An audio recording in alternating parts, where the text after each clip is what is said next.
there's a president himself, there is a controller of state house, there's a deputy chief of staff, there was me, there was my chief of staff, there was my private secretary, there are security people, the people really who handle the president and myself were in that page. And we even share. What do you mean with the page? No, they are the ones who handle the president's issues, his movement, hospitality people, security people on that page. Yeah. So that once his activities are known, everybody aligns automatically, and there has been a lot of efficiency because you have the information so that you are able to plan, you are able to coordinate. If you are flying, you know you are going by chopper, you prepare. If you are going by road, you know. But when you don't have that information, then it becomes extremely difficult for my office to align with the president's office. Help Kenyans understand. So this diary, is it a physical book? No, it's a WhatsApp group. It's a WhatsApp group. WhatsApp group. It's every day. Things now are good with this digital space. It's a WhatsApp group, and it's updated as you go on. And the president updates it sometimes himself. The controller does, and we all keep on aligning. So sometimes he'll have a program. He'll move it from this day to that day. I get into my diary and change mine and align with his. You understand? So your team is no longer in that. No, I myself, I was removed. My private secretary was removed. My chief of staff was removed. So we have no access to the president's diary. Who removed you? The private secretary to the president. Who's that? Yeah. He's called Mayo. I will show you. I was looking for my phone. I wanted to show you.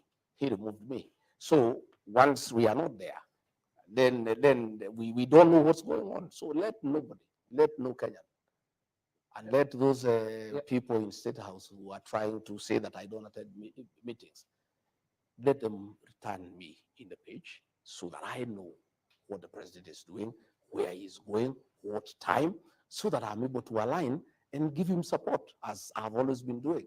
But I cannot do it when I don't have access to that information. Does the president know you're no longer in the WhatsApp group? I don't know. I've not asked him. You haven't? No. And it's been how long? You said a week? I think it's about a week. About a week. And you haven't spoken to him about it? No, I've not spoken to him about it. To be truthful, initially I thought it's a little bit petty. Okay. But now that the matter has been raised, and I have seen Kenyans have been asking, and I have seen some mischievous bloggers in State House trying to insinuate that I'm absconding duty, I've decided to give this information to the people of Kenya in the spirit of the truthful man, a man who speaks the truth, so that the people of Kenya know exactly why I'm not in this function. I think I owe Kenyans the truth because, again, as I told you, Sam, I'm employed by the people of Kenya. They need to know why is the deputy president whom they elected not alongside the president in the function. I think we owe that information to the people of Kenya. And do you know why you would be removed? I don't know, but I have told you there are mischievous people around the president. Why are they mischievous against you, Deputy President? Well, I don't know. How do you explain mischief? People have many motives. They are mischievous people trying to create a wedge between me and the president. And it's been going on for a while. And I take it in stride myself because I'm also an elder and I'm also an officer, who is well trained. I was trained in paramilitary. I have tremendous capacity for perseverance and endurance. I'm able to take a lot of flack, just quiet and taking it in good tiding, because I am quite mature in my leadership, in my approach to life. And many, many petty things, I have ignored them because I sometimes I don't want to become petty. So there are many characters around there. You remember, Sam, when the king was here in State House, the king, King Charles the third. Yeah. I think the president had sent me, I think, to Berlin or to Brussels. I'm not sure. I can't remember exactly to which country. And so when the king was in State House, I was missing. Okay. A blogger who works for the president created a Photoshop. And I know you can remember. Just for mischief and to demean me. Created a Photoshop that, the king is here working with the president. Then there was a window there. And Gachagua had been locked in that window. And he actually circulated on his blog until Kenyans complained, then he brought it down. just to demean the deputy president. And these are people who work for the president. And you wonder why. Why? How come you work for the president? You want to demean his deputy. And I told them, I raised it with them, the head of communication. I said, you think you are demeaning the deputy president? You are not. You are demeaning the president. If there is a perception that the president has locked his deputy in a room somewhere so that the king does not see him, who looks bad in this situation? It's the president who looks bad.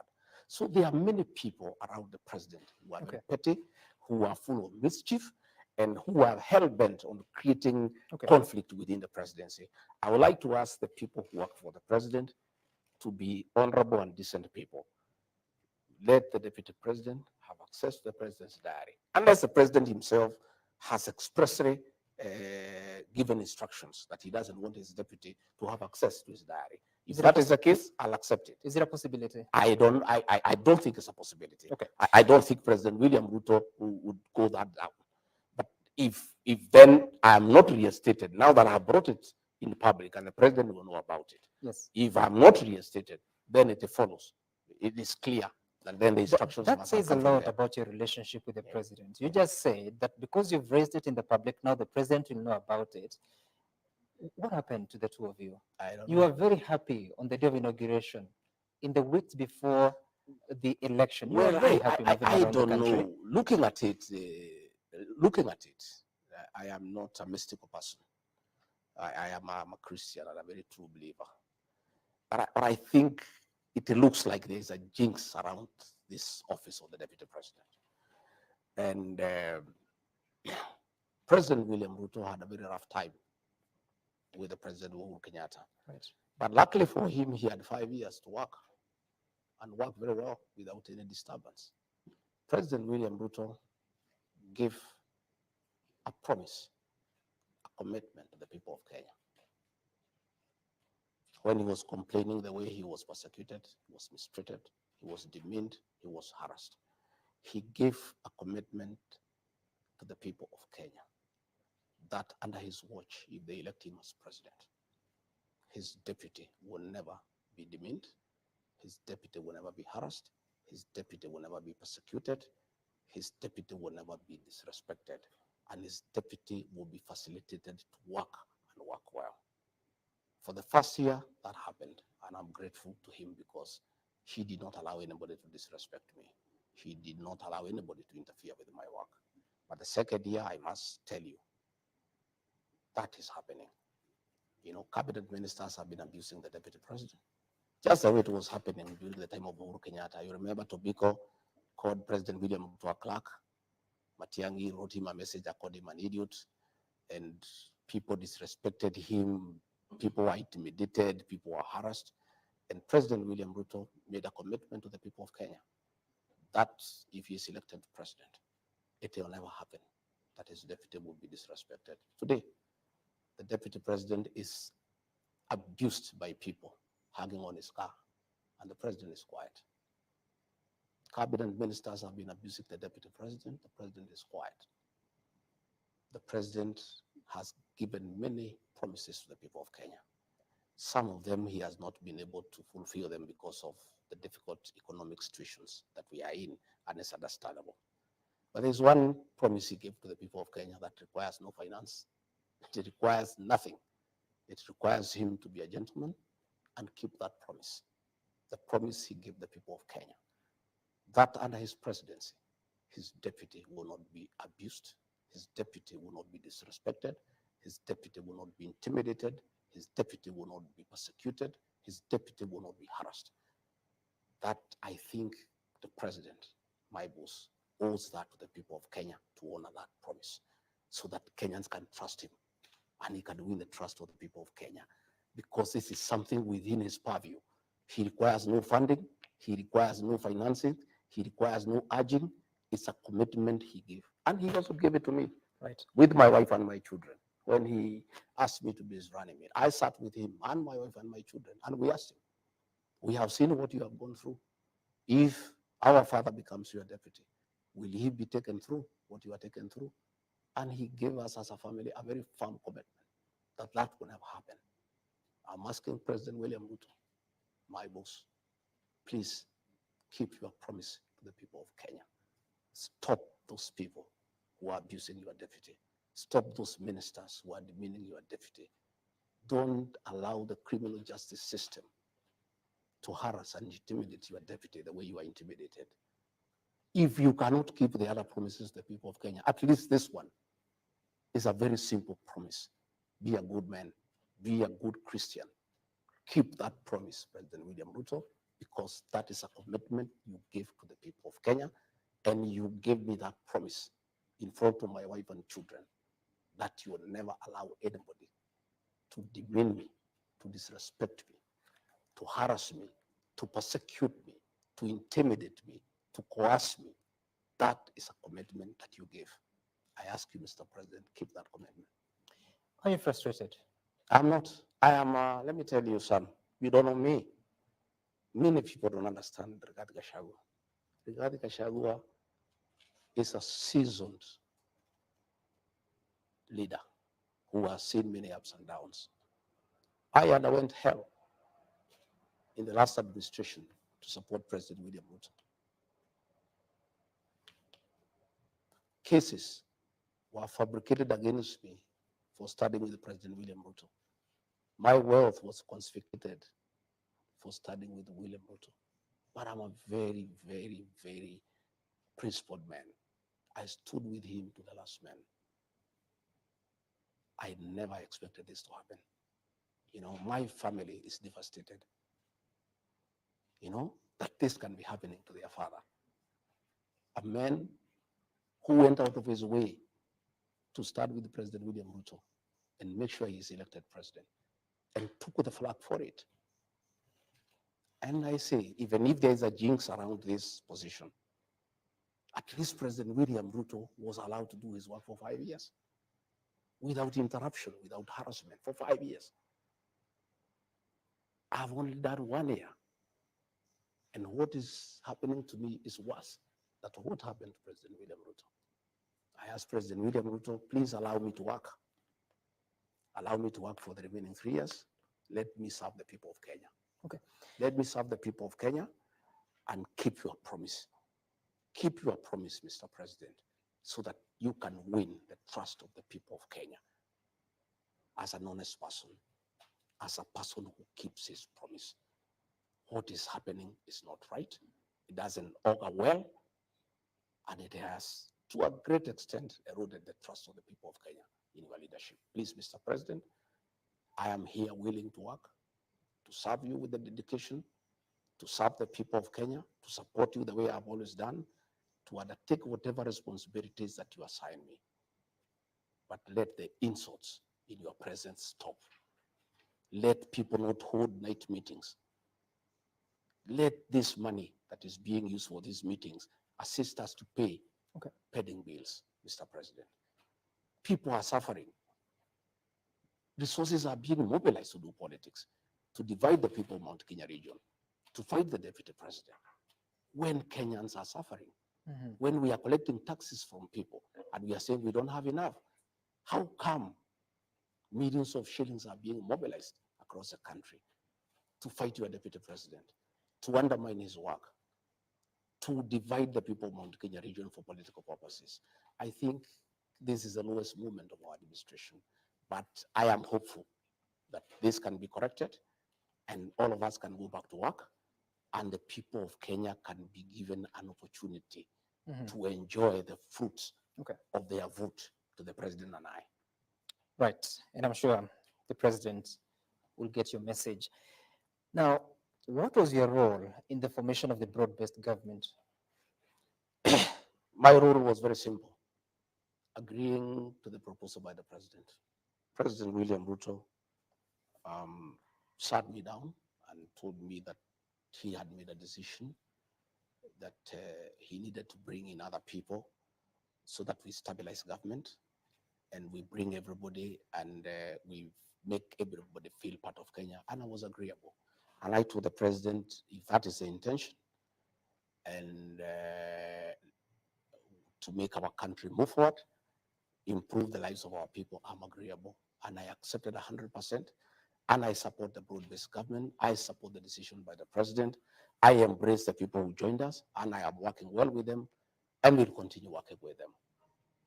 What causes confusion is many people asking me, how is it that the president called for broad-based government to bring in everybody so that we have one cohesive country, so that everybody is part of it?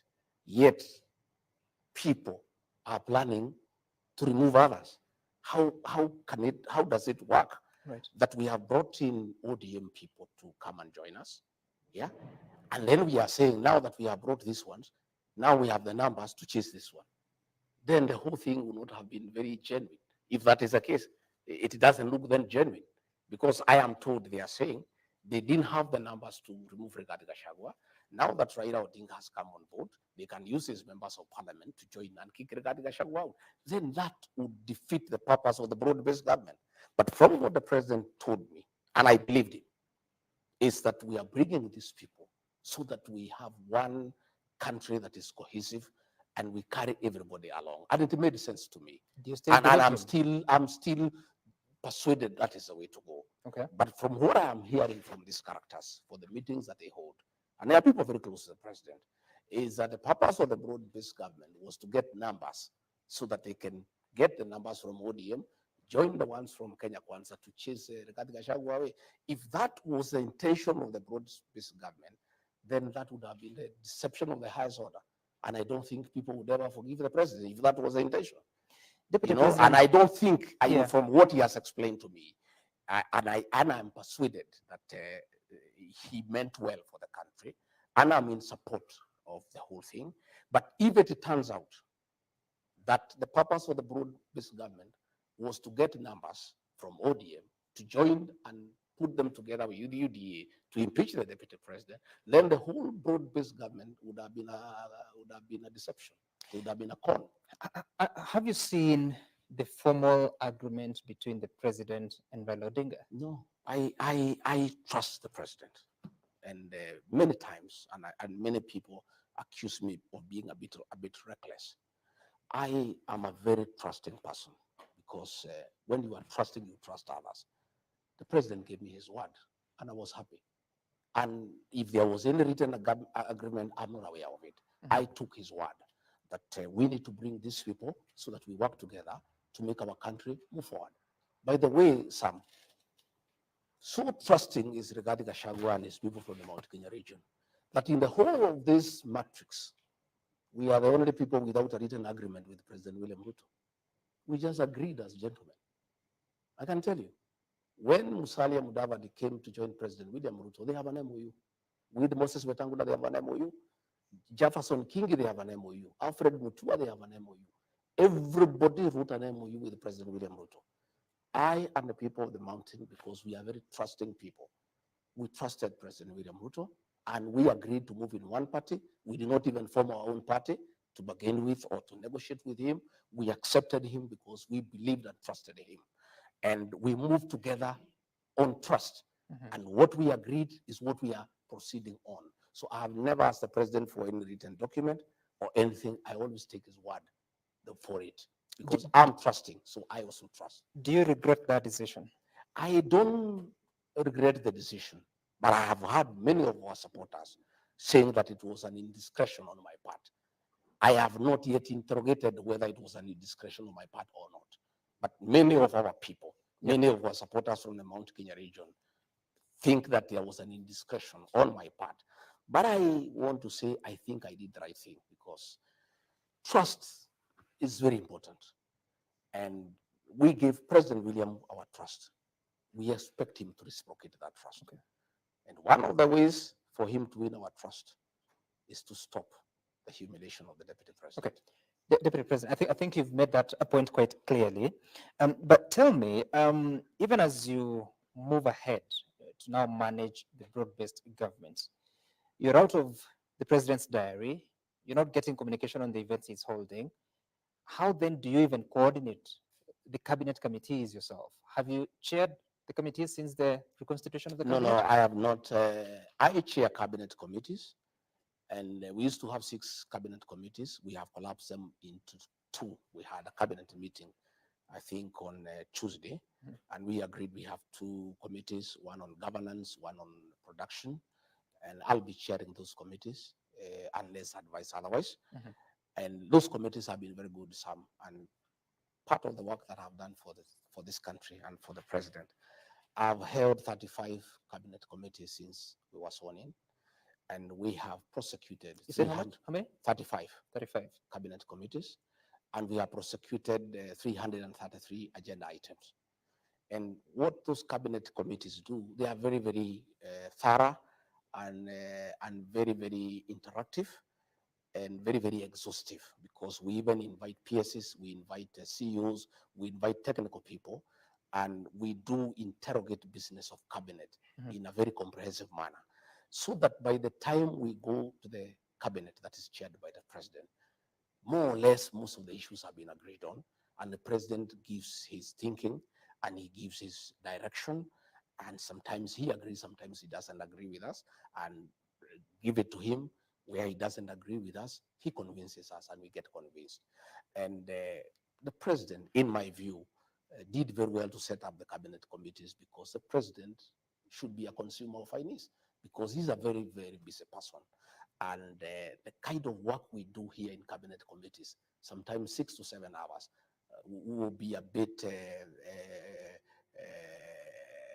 heavy for the president because of his duties. What is the reason of So we collapsing? continue, Yeah. and those cabinet committees have worked very well. Okay. And I am very, very, very clear that we'll continue to have the cabinet committees, Right. and we'll be able to look at the cab memos that have come, and we'll be able to proceed to the cabinet for the final approval. If they were that effective, why are they being reduced from 6 to 2? No, what happened is that there were 6, and then we were having issues of quorum, and sometimes one member would appear in 3, 4 committees. So it was becoming logistically a nightmare, that this committee is meeting, then you have to go, you have to come back. And I think we agreed in cabinet, and it's a good decision. We reduced them into 2, one to do with governance, it has 11 ministries, the other one to do with production, it has 11 ministries. And I think it will work very well. Okay. And we'll have the first cabinet committee, I think, next week, and we'll be able to process all the agendas that are before us so that we can proceed to the cabinet. You promised the people, or rather, during the campaigns, you used to say that when Raila Odinga came to the government under the handshake arrangement with President Uhuru Kenyatta, that's when you lost the Jubilee government of second term. And you said you'd never allow Raila Odinga into your government. Now it appears he has quite a hand in it. Yeah. Is that a deal breaker for you? Well, I look at it differently. Only a fool doesn't change his mind. We had President Uhuru Kenyatta, our 4th president, brought Raila to government and asked us to support Raila Odinga, which we, the people from the Mount Kenya region, were very unhappy about. And we disagreed with President Uhuru Kenyatta, and President William Ruto persuaded us that Raila is the one who has caused problems in government. He persuaded us, and he's a very persuasive leader, and we were persuaded. President William Ruto persuaded us that if we allow Raila Odinga to become president, this country will not move forward. And as a result, we disagreed with President Uhuru Kenyatta and rejected Raila Odinga and gave our vote to President William Ruto. So when we came into office, it was my agreement with President William Ruto that we will not allow Raila into government. But along the way, my boss, President William Ruto, changed his mind. And he is the boss. And in this situation, Sam, we are not in a co-presidency. I'm just the principal assistant to the president. What he says is what carries the day, and I don't argue with him. I may have reservations, and I raise it with them. He persuades me many times. Other times he overrules me.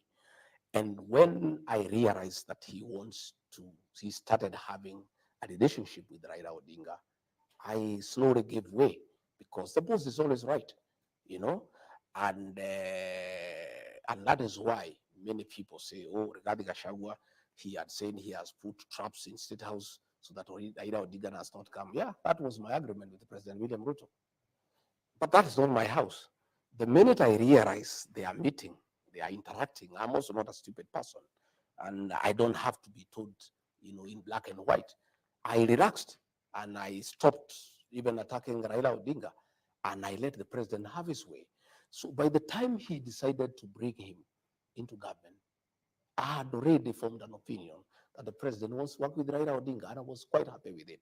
In any case, in any case, my brother and long-time confidant President Uhuru Kenyatta had told us that Raila is a good man.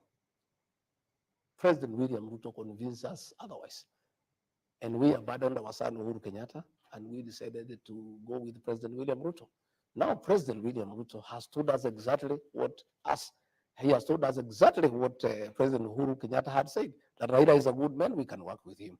If two presidents says a man is good, who are you to argue with him? So we have said Raila Odinga is a good man, and let's work with him.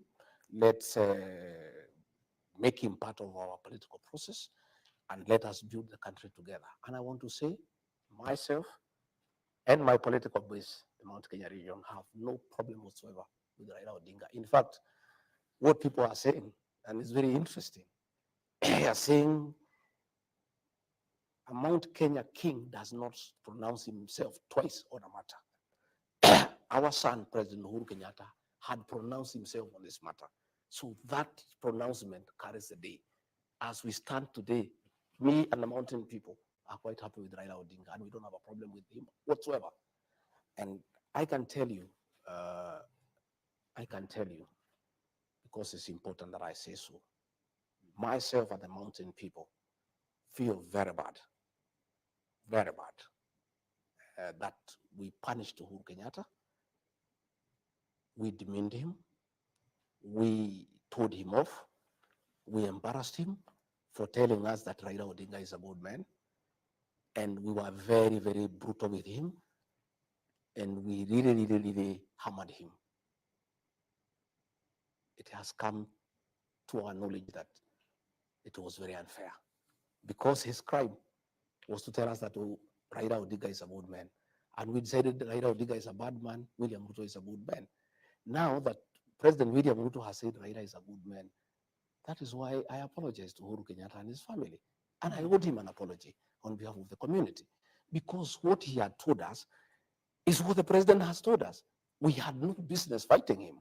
We had no business disrespecting him. We had no business humiliating him. Right. So myself and the community, owe Uhuru Kenyatta an apology. And I give that apology on behalf of the community. Okay. And we said, we know, because that's what he had told us. And we were very unfair to him because, So, knowing what you know today, would you have made a different decision if you knew that in 2022? well, you cannot talk backwards. I can't say what would have done or not done, but things keeps on changing. Yeah, but now we are saying everybody is good. You've said that once the king pronounces themselves, the pronouncement stands. Does that mean Uhuru Kenyatta is still the king of the mountain? Oh, yes. You didn't know? Uhuru Kenyatta is the undisputed king of the mountain. And what is your relationship with him? Good. Brotherly. When did you do that? Oh, we talk. You know what happens with our community? We are a very interesting community. We don't fight. We fight very rarely. And when we do, when we realize we fought without a good reason, we patch up.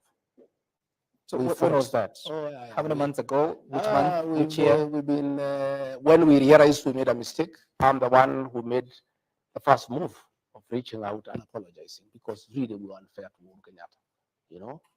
We were very, very unfair. Sometime I really feel very bad that I was so brutal on a man who was my great friend, my confidant, my brother, my kinsman. I was so brutal on him. And his crime was only one, saying Raila is a good man. And then the man I said, we don't want Raila Odinga, we want William Ruto. Then he comes and says the same thing. I felt very stupid, In fact, another day, a very senior person abused me at the airport and called me stupid 5 times. And I looked at it, I was very bitter, but I looked at it later at night. And I thought probably he was right. I think I was stupid to fight my own brother, my kinsman, my confidant, for no good reason, for saying another person is a good man. I really regret what I did, and my community does regret, and we are very apologetic to the Kenyatta family. And what happens in my community is a saying that making a mistake is not bad, but repeating is unforgivable. And by the way, let me tell you some. From the experience of my community, myself and the leaders and the whole community fighting Uhuru Kenyatta, our son, a decision has been made by the community. In fact, it's a covenant. Never again, never again shall the people of the mountain ever, ever fight their own. When was that decision made? The people, the Meru, they just talk slowly. That has been agreed on. And that's why you find when a few leaders are being told to fight regarding Gachagua, they are finding it very difficult because a decision has already been made. When? That, like almost a year ago. By who? By the community. In what forum? Don't worry. There are you millions. You don't know our people. There are millions Our of people. Our people don't talk in meetings. They have a way of communicating. That is how they drove the British out of this land, by communicating silently. There's a covenant among the Mount Kenya people that they will never again, ever be confused by anybody, be used by anybody to fight their own leader. They will never do it. And I also want to tell you, for the avoidance of doubt, for those who are trying to divide the Kikuyu, the Meru, and Embu, it's an exercise in futility. Those three are one. And finally, they'll be one. And, we have seen these things happen during the Azimio campaign. Mm-hmm. You use a lot of money, you call meetings, you call MCAs, you call people in tents, you give them money, you persuade them, they take your money. Finally, they make a decision. And you see what they did in 2022. I can tell you, this attempt to divide the Kikuyu, the Embu, and the Meru is an exercise in futility. You can spend billions, you can spend money, you can have meetings, night meetings in hotels, in what forums. Okay. But finally, the people of the mountain are one, and they'll never be divided, and they will not agree. They have made mistakes before, they will not repeat them. Deputy President, on the 26th of June, 2024, you were in Mombasa addressing a press conference shortly after the president had spoken, and you were questioning when the rain started beating the government of Kenya Kwanza, the administration of Kenya Kwanza.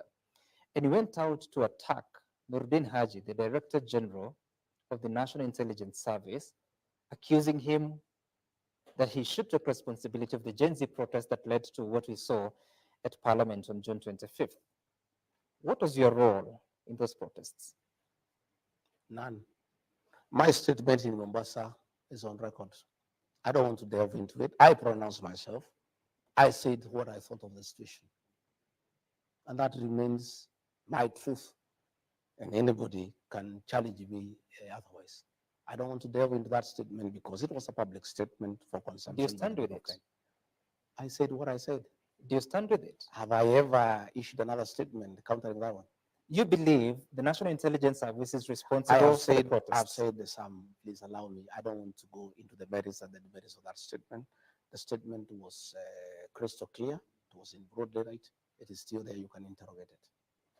Why would you come out and make such a statement about an officer who sits in the National Security Council, yet you have access to him or even the president? I have said I made that statement. I don't want to go into it. Please allow me not to go into it. That statement I made in broad daylight. You covered it live. It is still there. You can go and read it and listen to it once more. But in the spirit of accountability, because it was your statement, and I believe you made it after thorough consideration, and you raised issues to the person of the Director General. You said he should resign. You still believe so? I have said I talked to that day. Sam, allow me to leave it there. I don't want to go into that matter. Do you think that your tribulations have something to do with how you conducted yourself during that period? I don't think so. They did not start then. I told you we just worked well for 1 year, and then all these games and schemes started. They had nothing to do with it.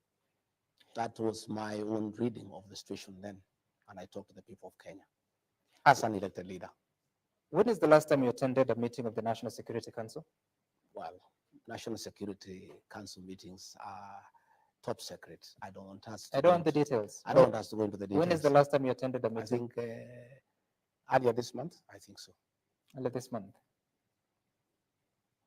Was the NIS Director General in attendance? Of course it was. Have you patched up your No, differences? I don't want to go into the details of the National Security Council. That's a top security organ for No, this it country. is not about the National Security Council. I'm asking if you have patched up your relationship with him. Did I say we have personal differences? I was giving an opinion. An opinion. Yeah, on that day. But you said as a matter of fact. Yeah, that's what I'm saying. I won't record what I said. I made a public statement as an elected leader of what I thought of the situation. What responsibility should the administration of Kenya Kwanza take in regard to the lives that have been lost in those protests? Some I have said that matter, I addressed it comprehensively. Let the rest there. I'm actually not talking about the statement. I'm talking about the killing of 60 people, at least 60, as reported by the Kenya National Human Rights Commission, KNCHR, which the government is yet to admit about the total number. The last, I think we have from the president about 40. By the way, how many people died in those protests? You asked that question to the president. He's the chairman of the National Security Council. I don't want to talk about security matters and operational issues because I am not competent enough to address operational issues in the National Police Service. You're the deputy president. I am, but I don't comment on operational issues. I'm a very disciplined deputy president. I know my space. You don't have information about how many people died? I am not going to comment on operational issues to do with the National That's Police not an Service. operational issue. It's a No, fact. It's a statement of fact. It's an operational issue. The cabinet, in different dispatches, indicated that compensation was going to be given or granted to families that lost their loved ones. What is the progress about that? You would have to check with the minister who is responsible for the implementation of the cabinet decision. You see, once we have met in cabinet, every line minister takes the responsibility of implementing the cabinet decision. So I don't have the facts because I have not asked for that answer as to how far we have gone with the implementation. I would advise that you seek out the minister. How important is that matter to you? Very important. But you have no information. Yes, because I have not asked about it. Why? I have many things that I need to ask about every day. And when the time comes, we'll get a report. In any case, you are aware we have not had cabinet for a long time. The first cabinet committee, the inaugural committee, met this week. We have not had cabinet meetings for almost 2 months. I think so. So the last one was, I think, July. Yeah, early July. I think so. Then cabinet was dismissed on July 11th. I think so. For almost 2 months, we have not had cabinet meetings. So what should we do? What should the country do? Because they're waiting for answers. There was a promise by the president. You follow up with the minister responsible for that particular docket. Because you see, once cabinet has met and made resolutions of cabinet, it is in cabinet upon the respective cabinet secretary to follow up and implement what the cabinet has decided. What are your thoughts? Because the Gen Z-led protests were because of the Finance Bill 2024. Why didn't your administration listen to the people, and what responsibility would you take? You had my statement. The answer is there. We are here. We are speaking But to I'm the saying, president. Sam Gituko, I gave a very comprehensive statement in Mombasa. And he doesn't about have to what I repeat it. felt. I still feel the same way. That we must listen to the people. That was my position. So why didn't the government listen to the people? Some have pronounced myself on that matter. Please give me an answer, Deputy President. Why didn't the government listen to the people? But we listened to the people. We shared the finance bill. That already too much damage had already occasioned, and that was the gist of my statement. So why did we have to check that? That is the question I was asking. Do we have to wait for things to get to this issue for us to act? That's what I was asking then. Before that time, did you try to propose the voice of reason to those that? I always do. And quite a number of people are uncomfortable with me for always speaking the truth and saying that we need to listen to the people. And what happened if you raised those issues? Well, I cannot give you details of what happens in cabinet. Cabinet meetings are top secret, and I am bound by I'm not talking about of cabinet office. meetings. No, those forums, my opinions are given in cabinet. I cannot divulge to you what my opinions were because I will be in breach of the oath of secrecy. You that I know, took you when I told joined me cabinet. that you're accountable to the people of Kenya. And if anyone has a problem with you, they should actually consult the people of Kenya if they're disappointed with you. But you're here, I'm asking a question about your role in making sure that what happened on June 25th didn't happen, but you won't explain. But I have your explained side to of you, I was very clear, I pronounced myself on the matter, that we need to listen to the people more. What more do you want me to tell you? That is my stand. I'm That asking we must what happened that continuously. who was not listening? That's what I'm asking. I've told you some, I have said we need to listen to people all the time. And if you made that counsel to whoever, who is that didn't listen to you? Well, I don't want to apportion blame. I made my pronouncement that it is good as people's employees who we are, we must continuously listen to the employer, the people of Kenya. For the first time, people died at the entrance of Parliament. When that happened, you were the Deputy President of the Republic of Kenya. What responsibility do you take? I pronounce myself on the matter. Please give me an answer. No, but what answer do you want me to give you? I said what I thought about the matter. We are The not- answer is in my statement. And we're here. That was June. No, but I'm 26th. saying the statement It is there. okay to repeat No, it. no, no, no. Why do you want me to repeat it? Because I'm You asking the have it in question. you have it in your archives. My answer to what happened is in my statement. Why don't you want to talk about this? But I said where the blame lies. The statement is there. Why do you want me to go into it? I said. I have not recanted that statement. I still stand by it. So go and look at the statement. Why don't you want to talk about this? I don't want to go into it Because because I don't think it is necessary. Because my statement was very explicit. over 60 families are still waiting But my statement was very for explicit. answers. I made myself No very action clear. has been taken against any police officer. Are you bothered by that? You know whom you need to ask that question. I'm asking Who the is Deputy supposed to take the President. action? Sorry? Who is supposed to take the action? You tell me. You know. Who? What are you saying? What do you want me to tell you? You know I'm the Deputy President. Exactly. You know who is supposed to take action against police officers. Go and Who? ask them that question. Who? You know? I wish you could tell me the answer. No, I'm not. Why do you want me to help you to do your research? I don't want you to help me. Just respond. Kenyans, it's not about I you am here. not going to tell Kenyans you. are watching. Kenya, you know, you tell the Kenyans, you know, go and look for that person and ask that question. That is not my question. I am not in charge of that docket. So I cannot answer a question that doesn't belong to me. So you say we should go to the Interior Ministry? I don't know. If you think that's where we need to go, proceed.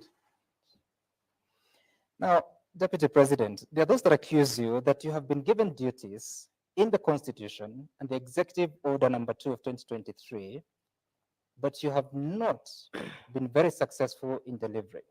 Talking about illicit brew, questions of coffee, tea, and milk. You Yeah. made promises. Some.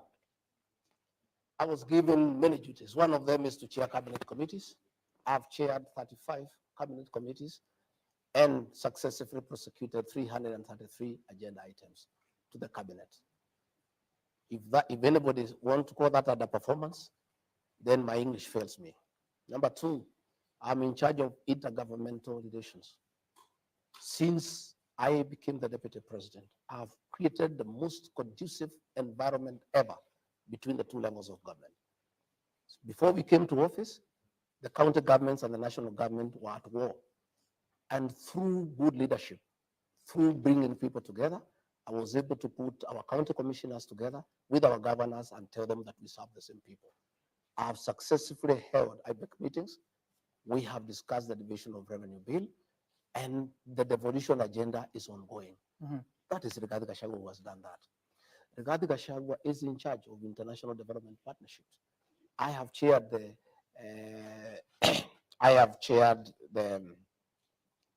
Development Partners Forum. I've held meetings with our development partners.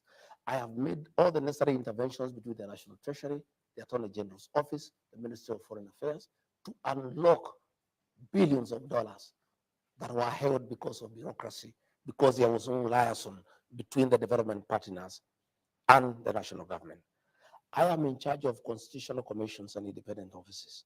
I have held meetings with constitutional commissions and independent offices, the Chief Justice, the Attorney General, the Inspector General of Police. For the record, there was a very big dispute between the Inspector General of Police and the National Police Service. Through my office, I mediated and solved the problems. They used to exchange insults in the press. You have not seen that anymore. That is work that I did. I have successfully mediated differences between the Ministry of Education and the Teacher Service Commission. And you can see they are working in harmony. Again, Sam, Right. I'm in charge of the development program by World Bank of about $3 billion for Northern and Northeastern Kenya. I have successfully held meetings and organized for fast tracking of programs in Northern and Northeastern Kenya for those counties funded by the World Bank. Again, that is work in my office. In matters coffee, the president assigned me to lead coffee reforms. He did not tell me to take over the Ministry of Agriculture or to take over the Ministry of Cooperative Development. He asked me to initiate and drive coffee reforms. I held a very successful coffee conference in Meru and brought all the partners, all the stakeholders together. And out of that conference, we have worked with those stakeholders and come up with the Coffee Bill 2023 that is now before the National Assembly. In that bill, we have recommended the re-establishment of the Coffee Board of Kenya to market coffee for farmers so that they can get away from private entrepreneurs. We have recommended the revival of the Coffee Research Foundation so that we can work on variety and disease-resistant varieties. And we have come up with a direct sales settlement where farmers sell their coffee directly and receive their proceeds directly. Under my watch, we have reopened the Nairobi Coffee Exchange and auctions are taking place every week. Once the Coffee Bill 2023 is approved by Parliament, accepted by the President, all the reforms that we have been working on will be complete and farmers will get their money. And I also want to say, through our intervention, a lot of coffee societies are getting over 100 shillings in terms of pricing. Where we have challenges. That's per kilo. Yeah, per kilo. And our ideal price is about 150. And we'll get there. There is a factory, I think, in the Gariama in Kirinyaga with about 122 shillings. And I want to assure you that once we have another bill before Parliament, the Cooperative Bill of 2023, to deal with the governance and integrity issues around cooperative societies. Once that bill has been approved and assented by the President, it will strengthen leadership in cooperative societies.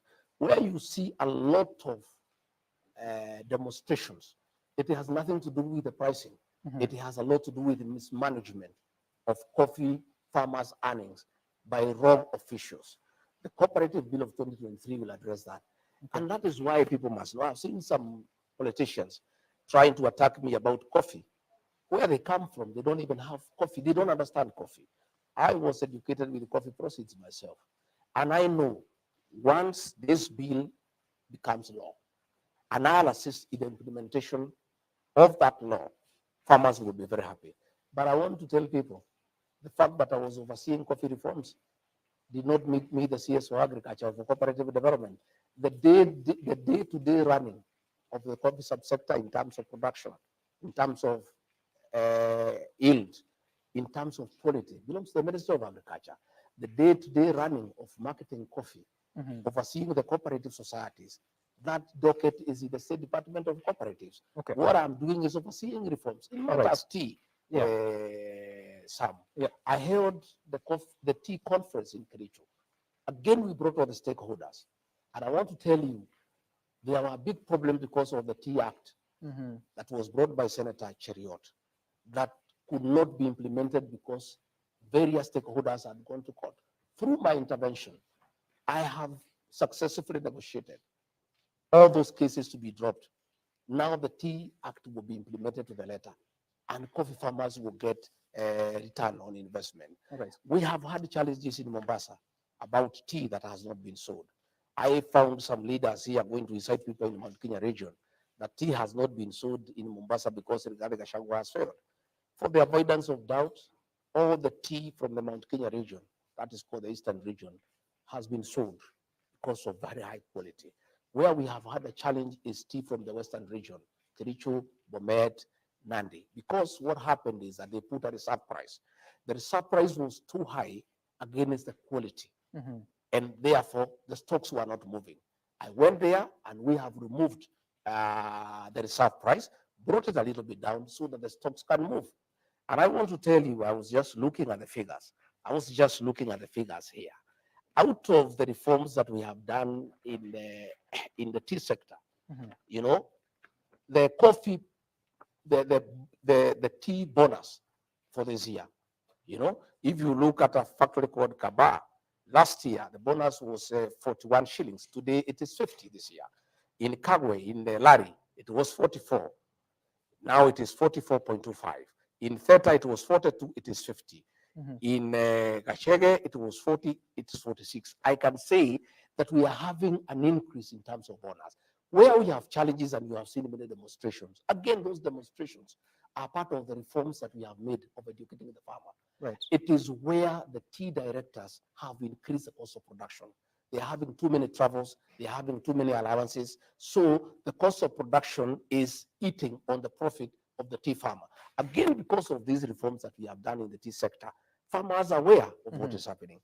In matters alcoholic drinks, in terms of illicit alcohol and drugs, if there's one program the government of President William Ruto can boast about, is that program that the president asked me to spearhead. Our young people are dying because of illicit brews. And I held many meetings. I held a meeting in Nyeri, I held one in Nakuru, I held one in Chuka, I held one in Mombasa. I have held countless meetings here with KRA, with KEBS, with the Counterfeit Authority, with KRA, and we came up with very comprehensive programs on how to deal with illicit alcohol. And I can tell you, and you can go and ask for yourself, out of those interventions, we have to a great extent eradicated the consumption of illicit brews. And it has been very successful. Unfortunately, there has been some lull of late in terms of enforcement. Why? I want to ask our officers in the field to keep their eyes on the ball and make sure this program is successful. We closed all factories that were manufacturing these illicit brews. Okay. There was an attempt to reopen them, and I raised the matter with the president. I want to thank him because he intervened. And those factories were not reopened, the ones that were producing illicit brews. But I want to say that is a program that has been very, very, very successful. Some, in terms of duties that have been given to me by the president, on coming to office, he asked me to chair the emergency drought response team. And I successfully mobilized resources across the country during the worst drought in 40 years of this country's history. And I made sure not a single person died. I was all over the country. I was in Garissa, I was in Wajir, I was in Tana River, I was in Kajiado. I mobilized food. Again, at that capacity the president gave me. During the El Nino rains, again, I was able to mobilize resources, our development partners, our county governments, our national government, and to make sure that no Kenyan died. Okay. And to make sure that people got support the way they are required. Right. So anybody, I would like somebody to ask me, out of the work that have been given by the president, the 8 or 9 functions or so, which one have I failed? President has asked me to represent him in international engagements. Okay. I get that. Deputy President, so you also said, and we're getting to the tail end of this interview, you also assigned the role of Nairobi Rivers Commission. Yes. Just recently, we saw, should I say, a relaunch of a program to clean up the river. Were you there? No, I was not there. Why? It's under your The functions. Nairobi Rivers Commission has been under my office. Yes. But we did not get any activities underway because we did not get the requisite budget. So there were no activities. The president took over the responsibility of Nairobi River. That was a delegated function. And the person who has delegated a function to you, when he needs to take it up and proceed with it, he does not even need to consult you because it's a delegated function. And the president went to launch that program, and it is going on well. But subsequently, I joined him at Kenya School of Government, where we met the administrative officers, the chiefs, the assistant chiefs, and the village elders, again to anchor the program. And that is where the president called me for that meeting, because I also have a way with the administrators. Why didn't you attend that event? It's important. It's one of your functions. Even if the I was, president... as I have told you, I was not aware when it was taking place. And I've told you exactly what happened. But the one that I was invited, I was there. Then it means it's been longer than 1 week that you've not I'm been... not sure exactly when, but I'm saying any function that I need to attend, that I'm aware of, I'm always there. So the one at the Kenya Institute of Government, where the chiefs, the assistant chiefs were there, and the village elders, I was there and I spoke for a long time. Okay. And I advised them on what I think they should do. Okay, let's try and get your understanding. There are a lot of conversations going on, including the expansion of the Jomo Kenyatta International Airport. There's a PIP, privately initiated proposal that has come from Adani. You've had a conversation of what has been going on, perception of failure of transparency. What are your thoughts about this? I've heard about. I am not private to the arrangements because it is not in my docket. I have not been assigned to deal with it, so it has not come to my attention officially. So what I know is what I'm also reading and hearing. I'm listening to the people of Kenya.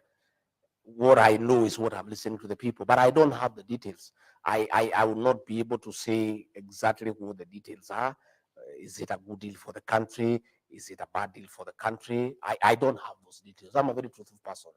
If those details are put before me, I'll be able to apply my mind and give an opinion. As it is, I'm just listening like that. But Deputy President, you chair committees. And these committees, when Kipchumba Murkomen was the Transport Cabinet Secretary, you are still chairing those committees. You never heard of such? What the details were not brought before the committee. What was brought to the committee is that there is need to expand JKIA. And we said, go ahead and expand JKIA. But as to the details of the PIP, as to the level of investment, as to who do it, that has not been You've never heard of it? Have not been brought to a committee that I chair. So with the questions that Kenyans are asking, and you are the presidency, so what assurance do you give Kenyans? Well, what I can say is that the next time that I hold a cabinet committee, I'll ask the minister in charge of transport to give us a brief as a cabinet committee so that I'm also appraised, so that if I go to an interview like this one, I can be able to answer. As it is, I'm as green as you are. I have no details. What I know is that Kipchumba Murkomen came to the cabinet committee and asked for approval to start arrangements to expand JKI. Okay. And we approved. And we went to the cabinet, we approved. But as to the details, as to how it is being done, as to who is doing it, whether it's value for the money for the country, whether the thing is above board or not, I cannot comment about it because I am as green as you are. Okay. Well, I have to admit that we've been reading about it and reporting about it. But what are your thoughts about the contentious university funding model that has a lot of students raising questions about the funding, but also causing a lot of discomfort among parents? I am a great believer in listening to the people. People don't just complain without a reason. We came up with this financing model. It was brought by Minister Machogu before cabinet committee. It went to cabinet. We looked at it and we agreed it's a good model. But Kenyans think differently. And at the end of it all, Sam, we must listen to the people because all these things we do are for the benefit of the people. If the people we are trying to help feel so bad about something, you cannot insist on it. And that's why I'm happy that the president has appointed a committee to review, and reconsider what people are saying. Again, we need to listen to the students. We need to listen to the parents. We need to listen to the vice chancellors. We need to listen to the lecturers. It's about the people. And I am in agreement 100% that where people raise issues, we have a responsibility as an administration to accord them a hearing because we are not rulers. So we are leaders. Why is it that the listening is always after the fact? Well, some you do things that are well-intentioned. Sometimes you come up with a program and you mean well and you think you have done the right thing. And when it goes to the beneficiaries, they think differently. uh, it does not mean that you had bad intentions. What it means is that nobody knows everything. The people of Kenya have every right to correct the government. If they think the government has not come up with a good model, we have a responsibility as an administration to listen to the people. And I think I want to, applaud the president for agreeing that Okay. we need a committee to listen to what people are saying, and we take their views, and probably and hopefully they'll help us to make a more informed decision. Do you find anything wrong with that? Because if you look at the committees that have been formed, in total more than 100 people, yet the cabinet has 22 cabinet secretaries, to include yourself and the president and the attorney general and the secretary to the cabinet. That's 26 people. Now, the committees are more than those, yet you're the policy making organ. You make decisions or you endorse decisions that eventually go afoul against the people, and they have now to use taxpayers' money to correct those mistakes. What's going on? Well, mistakes have happened. We have to correct them. Some. If the decision we made as cabinet has not gotten favor with the people of Kenya, the same cabinet cannot review that decision. I think what the president has done is the right thing. Give some other minds the benefit to interrogate what the cabinet did against what the people of Kenya are saying, and advise the government on the best way of going about it. Now, we understand the president is leaving the country tonight. Are you aware? I am told he is leaving the country, but I'm not aware of the time. So I've not been informed as of this evening. Has he briefed you? No, I have not talked to him today. But he's leaving. Well, he'll talk to me in his own You're time. his senior most assistant, principal assistant, Yes. and you do not know. As the time he's leaving, I'm not aware. Did he tell you he's leaving? I have not talked to him today. You don't know. He has not officially, No, rather no. communicated to you, telling No, you he that has he's not leaving. communicated to me officially. For how long can you continue with this? Well, as long as depends on the boss. Your family is devastated. You said your words. You feel you've been mistreated.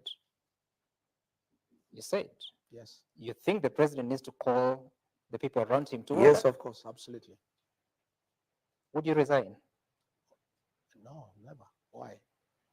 I've been given a job by the people of Kenya.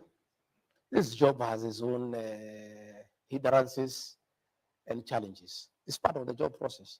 And when I took this job, I knew it's not easy. Only I didn't know it will be that soon. I thought probably we'll have a good time in the first 5 years, and if there are challenges, maybe later. It's only that it has come sooner than we anticipated, and we had been given a commitment that this will not come. But now that it has come, we live with it. Okay. We'll just work. As we close, the governor of Nairobi feels that for you to say you're introducing him to the people is wrong because the same people had voted for him as senator. What is introducing him to the people? Well, you should ask him why he called me to go with him to the people, because he needed them, and he asked me to go with him. I did not invite myself to the campaign meeting. If I had no value, he would not have asked me to go with him. There are those that are asking that if the deputy president of the republic is championing for the issues of Mount Kenya, who is supposed to champion for issues of other regions? Should they get their own deputy president? The deputy president of the Republic of Kenya had a meeting here discussing matters to do with northern Kenya and northeastern Kenya for a full day. That is not Mount Kenya. The deputy president of the Republic of Kenya was in Mombasa at the agricultural show. That is not part of Mount Kenya. The deputy president of the Republic of Kenya has been to Kajiado to work on agriculture. That is not part of Mount How Kenya. many meetings have you held in the northeastern? I have been to northeastern more than 5 times. Championing the issues of northeastern? Yeah, drought, going there to make interventions, going there on matters of security. The cabinet committees have held here 35. Those members who attend that committee, we don't discuss Mount Kenya issues, we discuss the issues of Kenya. Those 333 agenda items are not about Mount Kenya, they are about the Republic of Kenya. I do the job for the Kenyan nation. I assist the president to run the country, and I preoccupy myself with issues for the whole country. But I come from somewhere, and where I come from, where they have issues that they want articulated in high levels of government, They asked me to do it, and I always do it, and I'll continue doing it. You assist the president deliver on his mandate, but he doesn't tell you what he's doing, including tonight. You don't know what time he's But traveling. what is important are the duties that he has given me to do, Okay. and I'm doing them. Okay, all right. Now, Deputy President, last year you promised, alongside the president, that you're going to do something called austerity measures. You're going to cut on travel budget. But in actual sense, the executive, the national executive, has increased his travel expenditure by 7 billion shillings. Your own office has grown from 103 million shillings the year ending June 2023 to now report No, 556 that's a lie. million shillings. That's a lie. It is the report of the control of No, no, no. budget. I saw it in the press. Yep. And I did not want to dignify it by way of reply. My office doesn't have a budget of 500 million for travel. Yeah, and that is, I'll be able to give you the estimates tomorrow. Yeah, my budget is below 200 million. I'm not sure it's 100 and something. Yeah, and it has never been 500 million. That's a lie. It's something that was put there to try to put my office in bad light. How so? I don't know. Who You're was put calling it. to question the report of the control of Yes, budget. that one I want to say, and I'll be able to give you that information tomorrow. On Monday, tomorrow is Saturday. I'll get what is the budgetary allocation for my office for travel for 2023, 2024, and for 2023. I'm not talking about the budgetary allocation. I'm Yes. talking about the budget implementation report. There The is control there of- is no way you can exceed the budgetary provision. So But- the budgetary provision is Yeah. a guiding factor in matters finance. And that's You fine. cannot spend above the budget So how much did your office spend in terms of. in the year ending 2020? I am not June sure. 2024 on I travel? am not sure of the details because I'm not an accountant. I'm not the accounting officer. I am the deputy president. I would. But you're very clear that it's not that amount. Yeah, I'm sure. It's below 200 million. The control of budget bases her reports, or her office bases the reports on the reports from the accounting officers. I will be able to get a clarification for that one. And in fact, I saw it in the press, and I had decided to raise it. It got out of my mind. Now that you have raised it, I want to clarify to the people of Kenya on record, and some on Monday. I'll give you the actual budgetary allocation for my office for international travel. No, that's not for international travel. It's domestic and international travel. But you cannot mix the two. No, that's how it's reported. No. You cannot mix the two. So how much did your office spend on domestic travel and foreign Domestic travel? travel is heavy. How much? I don't know the figures, but what you must know is that I have 9 functions. Some these 9 functions, I don't just sit here in Karen. You're asking me whether I go to Northeastern. I need to fly to Northeastern. You're asking me whether I go to the rest of the country. I don't travel alone. I have a security detail. I have people who assist me. By virtue of my office, my travel is quite heavy because of the responsibility of the office and the security arrangements around it. And there is no way I can just sit here and undertake my activities. I travel around the country. And there is a budgetary provision for that because I have activities that have been lined up. So all those visits are important. Oh, they are very important. I have never. The only time I traveled on holiday was in 2022. I asked the president to give me permission to go and visit my children who are in South Africa. I had not seen them for 10 years. That's the only time I've traveled on holiday. All these other duties are official, and I can every travel that I have done is accounted for. Okay. And is explained. All right. I'm asking that because now the Office of the President, State House and the Executive Office of the President is reporting about 1.74 billion shillings for both domestic and foreign travel. Our budget has been cut by half for everything. But For it's local increasing. travel, The reports are showing that the travel expenditure is increasing. I'm saying for this financial year, Uh-huh. the current financial year, Yep. 2024, 2025, our budgets across board have been cut by half. Even our development budget, we have no money to maintain this residence. All right. We had zero. All the development expenditure in the austerity measures has been removed. And finally, during those austerity measures that were announced shortly after the rejection of the Finance Bill 2024, some of the offices affected is the Office of the First Lady, Office of the Spouse of the Deputy President, and Office of the Spouse of the Prime Cabinet Secretary, as announced by the government. How has that affected the operations of your spouse? Well, my spouse, Pastor Dorcas, had a very, very important program on addiction and widows program. And I must commend her. She did a fantastic job. She has helped hundreds of children who are addicted and successfully rehabilitated them and gotten them into income generating projects and really changed many lives. And her work was supporting my work in terms of eradication of illicit brews, and how she was dealing with those who are already patients in terms of addiction. That program, of course, has adversely been affected. She had very many camps that are now having challenges because they don't have funding. But we are appealing to many well wishers. I am personally putting in a contribution from my salary.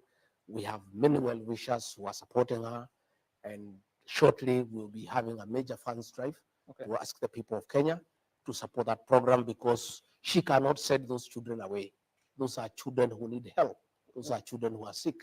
And the fact that the government cannot fund that program anymore does not mean that those children will be left unattended. Was that So, decision a good one to cut? in my view, I don't think it was the right decision, but that decision was made and we accepted it. Did And you we, speak to and the we president cannot, about we cannot it? argue with it.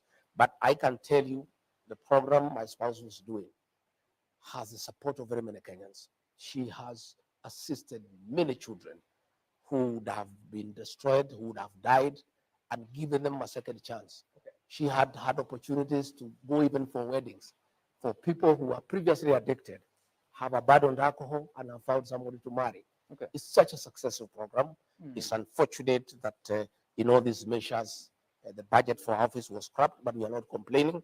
We are saying that we are asking well wishers and people of goodwill who think that she was doing the right thing to continue supporting that program. Will be making an appeal to the people of Kenya to support that program so that we can help the children who have been addicted.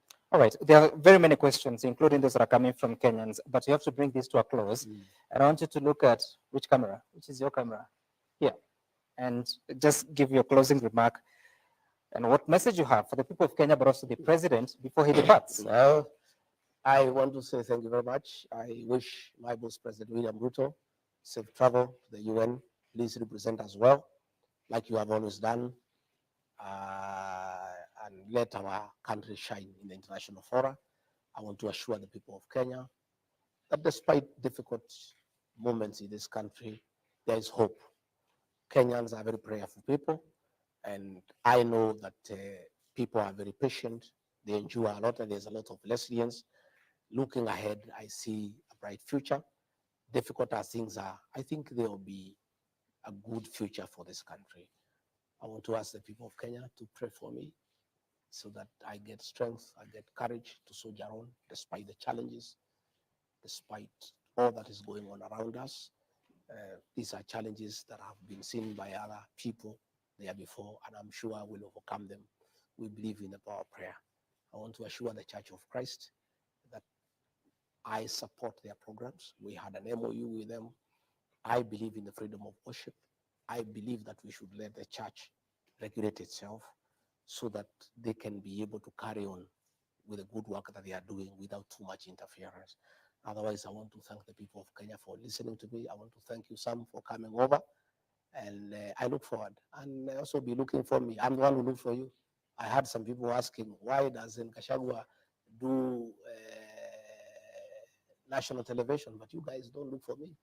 The people who do the people Deputy who do the President. vernacular stations are always looking for me, Deputy and I'm always President. available, Sam. We have been looking for you for a No, bit but of you are saying time. I'm the one who look for you. Please look for me. This time around, yes. Please look But for we've been me. looking I for am you. available.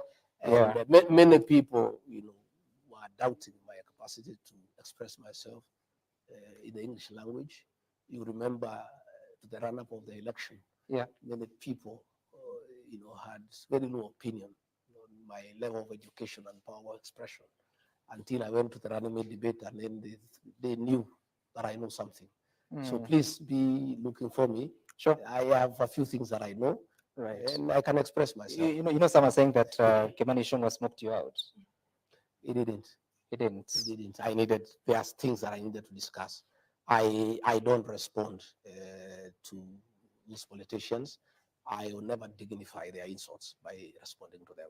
It's not just those politicians. He's the leader of majority. I'll never dignify their insults. I am a self-made man. I do things at my own pace. I had issues that I wanted to address. Okay. Especially, I wanted to address the issues of my office because people are trying to create an impression that I just politic. I have a lot of work that I do. I have a lot of work that I have done for this country. I'm a very patriotic Kenyan. And those who try to put for me a tribal tag, Right. they'll be sorry. The other day I went to Nyanza. I got a hero's welcome. People thought that I'm only popular in the mountain. And I really want to thank the people of Luo Nyanza for the love and compassion they showed me. I was amazed and I was excited. I went to Kisii. I got a very good reception.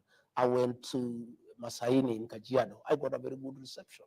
I am not a tribal leader. I'm a national leader. Okay. And many Kenyans are happy with me because I'm truthful. And that's why you see where I go, I get very good reception. Okay. I'll be all over the country.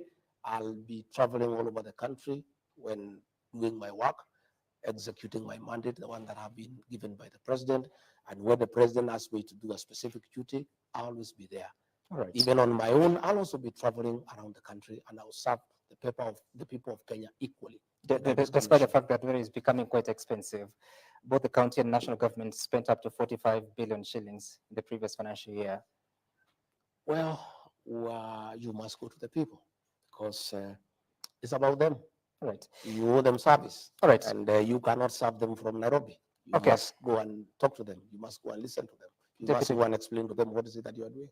Deputy President, thank you so much for engaging us to talk about the state of affairs and what is happening within the politics of the country, of the mountain, but also within the administration that we also sit in. This has been a conversation with the Deputy President, His Excellency Rigathi Gachagua.